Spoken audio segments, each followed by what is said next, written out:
আজকে আমার এই ভাই যে মারা গেছে এটি সম্পর্কে আমার সম্বন্ধী, কিন্তু সম্বন্ধী ছিল না, উনি আমার ভাই, আমার বন্ধুর মতো ছিল। আমি যখন এখানে আসতাম ওর সাথে আমি ঘুরতাম, আর ওর ছাড়া আমি কারোর সাথে ঘুরিনি। ও আমার নিয়ে সবসময় থাকতে, একসাথে এক ঘরে থাকছি, এক বাথরুমে 2 ভাই গোসল পর্যন্ত করছি, এত আমাদের সম্পর্ক। আর বিকেল বেলা যদি হতো ও আমাকে বলতো ভাই চলেন ঘুরে ফিরে আসি। কই যাবো ভাই? বলতো যে বাজারে চলেন চা খাই আসি। তার বলতে আপনি তো চাও খান না। ওই ভাই 2 ভাই একসাথে খাবো, মজাই আলাদা।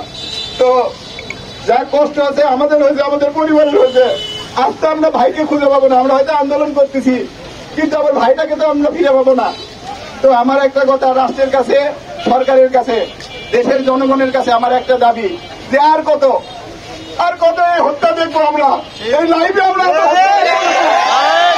লাইভে সবসময় দেখি কাউকে ঢাকায় এক ব্যবসায়ীকে পাথর মারা ফেলে দিল, এর কোনো বিচার হয় না। শহরে এক রিক্সাওয়ালাকে পিঠা মারা ফেলালো, লাইভে দেখলাম আমরা, এর বিচার হয় না।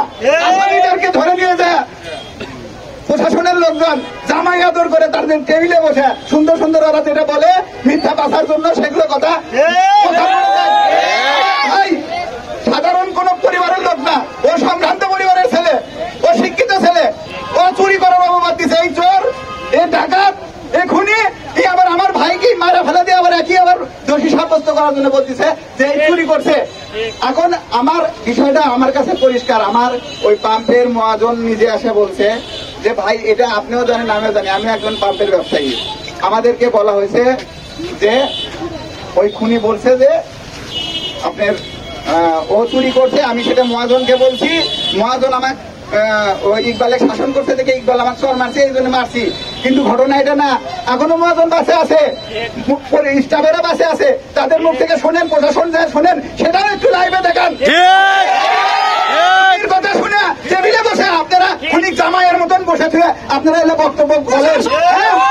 ভেঙে দাও, ঘুরিয়ে দাও, প্রশাসনের প্রশাসন ভেঙে দাও, ঘুরিয়ে দাও, প্রশাসনের প্রশাসন ভেঙে দাও, ঘুরিয়ে দাও, টাকা নিয়ে প্রশাসন চলবে না, চলবে না। আল্লাহু আকবার, আল্লাহু আকবার। এখন বক্তব্য হচ্ছে আমার একটাই, যে আমরা আর এই খুন দেখতে চাই না। আর সবচেয়ে বড় কথা, পাম্পের মহাজন নিজে বলে গেছে যে আপনিও ব্যবসায়ী, আমিও ব্যবসায়ী, আমরা ব্যবসা করি। একটা ক্যাশিয়ারের কাছে দায়িত্ব থাকে, যখন সে দায়িত্ব বুঝে নাই তখন তেল মিটার দিয়ে বুঝে নিয়ে সকালে যাওয়ার সময় তেল এবং টাকা বুঝে দিয়ে চলে যায়। তাহলে ওই টাকা চুরি করলো কেমনে? তো আমরা এই শয়তানের দৃষ্টান্তমূলক শাস্তি চাই, এরকম প্রকাশ্যে চাই। প্রকাশ্যে যদি খুনের বিচার হয় তাহলে এইরকম খুন আর ভবিষ্যতে হবে না আশা করি।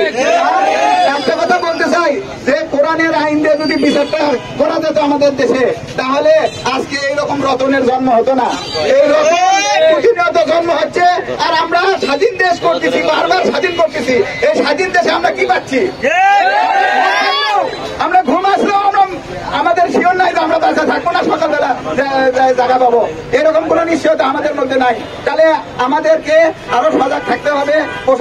প্রশাসনের দৃষ্টি আকর্ষণ করছি, তারা অতি তাড়াতাড়ি আসামি ধরছে, কিন্তু এই বিচার নিয়ে কোনো তাল বাহানা আপনারা করবেন না।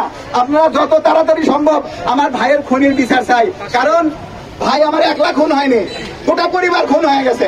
এরকম পরিবার আমরা খুন হয়ে গেছি। ওনার বাবা হাসপাতাল থেকে নিয়ে আসছি, দেখেন ক্যামেরা লাগানোই আছে। তাহলে পুরা পরিবার নষ্ট হয়ে গেছে। ওর একটা গর্ভবতী বউ আছে, 5 মাসের সন্তান পেটে, এর দায়িত্ব কে নিবে? আমি চাই এর সুস্থ বিচার অতি তাড়াতাড়ি। এত তাল বাহানা, অগলে এত লাইভ করার দরকার নাই, অগলে টেবিলে বসে আলোচনার দরকার নাই। ওর বক্তব্য আপনাকে প্রকাশ করেন, সমস্যা নাই, কিন্তু সত্যটা জানা, 2 পক্ষের লোকের সত্যটা জানা আপনারা ওর দ্রুত বিচার ব্যবস্থা করেন। স্বাভাবিকভাবে যে মানববন্ধন করতেছি কারণটা সবারই জানা। আজকে আমি সিরাজগঞ্জ পলিটেকনিকের একজন লেকচারার হিসাবে এখানে উপস্থিত হয়েছি। উপস্থিতির কারণও ইতিমধ্যে আপনারা জানেন। ইকবাল আমাদের ব্যাচমেট ছিল, আমাদের বন্ধু ছিল।